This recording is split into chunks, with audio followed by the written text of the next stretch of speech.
al'amarin juyin mulki na ƙara ƙamari a nahiyar Afirka. A shekarun baya-bayan nan, Afirka ta sake shiga wani sabon zamani na juyin mulki. Ƙasashe irin su Mali, Nijar, Gabon gami da Guinea-Bissau duk sun fuskanci kifar da gwamnati ta hannun sojoji. Tun daga shekarun 1960, sama da ƙasashe 45 a Afirka sun fuskanci juyin mulki sama da 200. Wasu sun kawo tsari mai inganci, wasu kuma har yanzu suna cikin ruɗani. Sojoji kan ce dalilin juyin mulki sun haɗa da cin hanci da rashawa, rashin tsaro gami da gazawar shugabanni wajen ba da kulawa ga talakawa. Sai dai a gefe guda, masana na ganin cewa akwai kuma tasirin ƙasashen waje a bayan labule. Ɗaya daga cikin babban dalilin da ke kawo juyin mulki a ƙasa shine rashin tsaro. Yawaitar hare-hare da gazawar gwamnati na jefa ƙasa cikin yunƙurin sojoji su karɓe iko da nufin saita al'amura, lamarin da kan haifar da tashin-tashina game da tashin hankali a tsakanin al'umma. Na biyu shine cin hanci da rashawa. A lokacin da gwamnati ta gaza, cin hanci da rashawa kan yawaita. A daidai lokacin jama'a sukan ga mulkin soja a matsayin mafita gare su. Abu na uku shine rashin ingantaccen zaɓe.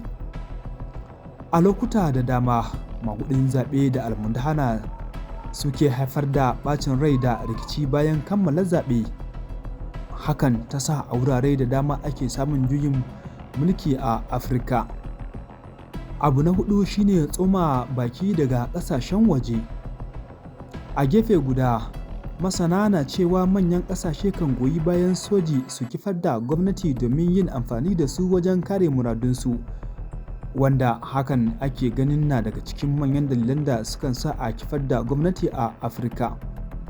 A shekarar 2020 da kuma shekarar 2021, rikicin siyasa da rashin tsaro ne ya haifar da juyin mulki har sau biyu a ƙasar Mali, wanda har ya zuwa yanzu shugaba Janar Assimi Goïta ke ci gaba da shugabantar ƙasar. A ƙasar Burkina Faso kuwa, yawaitan har-haren 'yan ta'adda gami da almubazzaranci da dukiyar ƙasa ne ya tilasta kawo mulkin soji a ranar 22 ga watan Janairun 2024, wanda Paul Henri Damiba ya hamɓarar da Roch Marc Christian Kabore.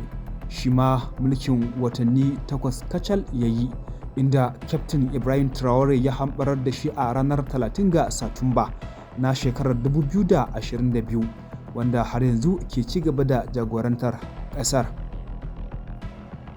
Ƙasar Nijar a shekarar 2023, sojoji sun kifar da gwamnatin Mohamed Bazoum a sakamakon rikice-rikicen tsaro, inda Janar Chani ya karɓi mulki kuma har yanzu ke ci gaba da jagorantar ƙasar. Idan muka duba Guinea-Bissau, wanda al'amari ya rincaɓe a 'yan kwanakin nan bayan zaben da aka gabatar a ranar Laraba 26 ga watan Nuwamban shekarar 2025 da muke ciki, wanda ake zargin ya cika da magudi, wanda sojoji ƙarƙashin jagorancin Janar Hortan Nam suka ƙwace mulki a hannun shugaba Umaru Sissoco Embalo kwanaki uku kacal bayan zaben ƙasar. Wato a daidai lokacin da ake ƙoƙarin bayyana sakamakon zaɓe.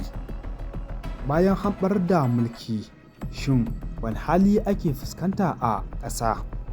Juyin mulki baya kawo kwanciyar hankali kai tsaye. Bayan gabatar da juyin mulki, ba a cika samun kwanciyar hankali kai tsaye ba. Yana kawo al'amura da dama, daga ciki akwai takunkumi wa ƙasa, kuma bayar tattalin arziki, da kuma kawo ƙarshen mulkin demokaradiyya.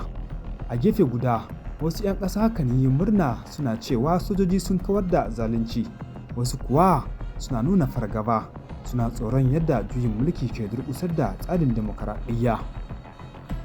Idan Afirka ta samu adalci, tsaro da shugabanni masu gaskiya da riƙon amana, babu ranar da za su buƙaci juyin mulki. Tambayar yanzu ita ce, shin juyin mulki na kawo waraka ko biyan buƙatar al'ummar Afirka, ko kuma yana sake maida Afirka baya ne? Ku bayyana mana ra'ayoyinku a comment section. Sunana Kabir Yahaya Dahir. Na gode.